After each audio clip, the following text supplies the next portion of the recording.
Here's to Yeah, the future. the future. Everybody, simultaneous sip. Are you ready? I think most of life these days, because now we operate in a world where there's 7 billion people and we have access to almost all of them. And we have access to all these countries and all these markets and all these societies and all these nation states. We're no longer living in tribes of 150 people with very limited opportunity. Because we have access to everything, I would say that there's no point in trying to imitate anybody else. There's no point in trying to pick up skills from somebody else. What you really want to do is just figure out what you are uniquely the best in the world at because you just love it.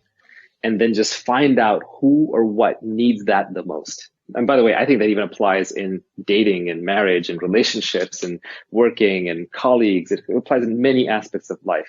Rather than trying to change ourselves to fit into the mold of wherever we happen to be, we should be more open to exploring and finding the place where we fit in perfectly and they're missing us.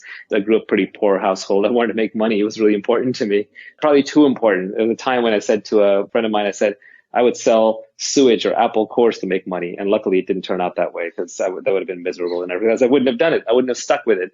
But maybe because there's someone out there who loves apples, right? And that person would have built the best apple farms, would have obsessed over apples, and they would have easily outcompeted me because I would have just been it for the money. It would have been a terrible existence the entire way for me. So I was obsessed with just making sure that I got to make some money because I just had zero.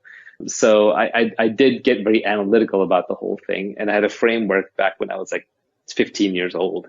And I haven't really revisited the framework, so I'm sure it's terrible now. But the three things that I came up with was I said, to make money, you need specific knowledge, you need leverage, and you need accountability. Turn it off.